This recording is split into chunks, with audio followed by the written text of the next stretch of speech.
വ്യക്തമായ കാഴ്ചയുമായി ജസൽ ഒപ്റ്റിക്കൽസ് എന്നും കൂടെയുണ്ടാകും. നാഷണലും ഇന്റർനാഷണലുമായിട്ടുള്ള എല്ലാ കമ്പനികളുടെയും ലെൻസും ഫ്രെയിമും ന്യായമായ വിലയ്ക്ക് ലഭിക്കുന്ന കൊച്ചിയുടെ സ്വന്തം optical showroom Jasal opticals.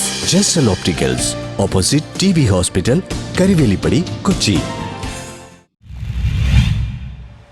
Kochi നഗരസഭയുടെ ജനദ്രോഹ നടപടികൾക്കെതിരെ കോൺഗ്രസ് ഫോർട്ട് കൊച്ചി നോർത്ത് മണ്ഡല കമ്മിറ്റിയുടെ നേതൃത്വത്തിൽ പ്രതിഷേധ ധർണ സംഘടിപ്പിച്ചു. കൊച്ചി നഗരസഭയുടെ ജനദ്രോഹ നടപടികൾക്കെതിരെ ഫോർട്ട് കൊച്ചി നോർത്ത് മണ്ഡലം കോൺഗ്രസ് കമ്മിറ്റിയുടെ ആഭിമുഖ്യത്തിൽ ഫോർട്ട് കൊച്ചി നഗരസഭാ ഓഫീസിന് മുന്നിൽ പ്രതിഷേധ ധർണ സംഘടിപ്പിച്ചു. മണ്ഡലം പ്രസിഡന്റ് PF ജോർജ് അധ്യക്ഷത വഹിച്ചു. KPCC general secretary MR Abhilash ഉദ്ഘാടനം ചെയ്തു. ചവർ കൊണ്ടുപോകുന്നതിന് വേണ്ടി ലോറിയുടെ ടെൻഡർ നടത്തുകയുണ്ടായി. ചരിത്രത്തിൽ എവിടെയും നടക്കാത്ത രീതിയിൽ 8 പ്രാവശ്യമാണ് ടെൻഡർ വിളിച്ചത്.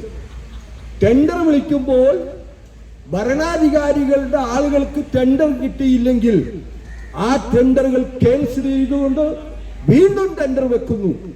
അങ്ങനെ 8 പ്രാവശ്യം ടെൻഡർ വെച്ച ചരിത്രമാണ് കൊച്ചി നഗരസഭയ്ക്കുള്ളത്. തൻ്റെ സ്വന്തം ആളുകൾക്ക് കിട്ടുന്നതിനു വേണ്ടി ഹെൽത്ത് കമ്മിറ്റി ചെയർമാൻ നടത്തുന്ന കൃത്രിമമായ ഇടപാടുകൾ നമ്മൾ ഇനി ജനത്തിന്റെ മുന്നാലെ തുറന്നു കാണിക്കേണ്ടി.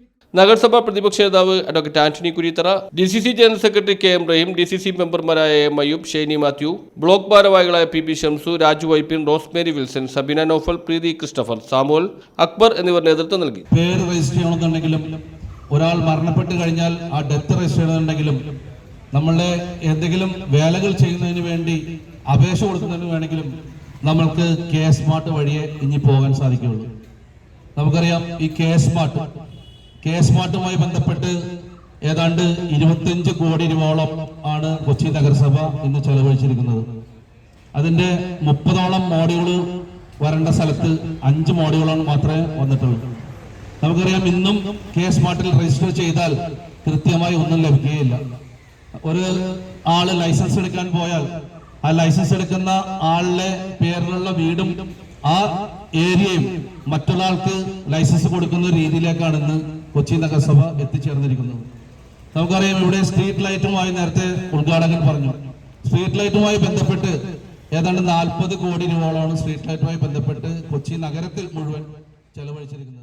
ജെയ്സൺ മാത്യു സ്വാഗതം ആശംസിച്ചു. അബ്ദുൾ സമദ് നന്ദി പറഞ്ഞു. News bureau, fort Kochi.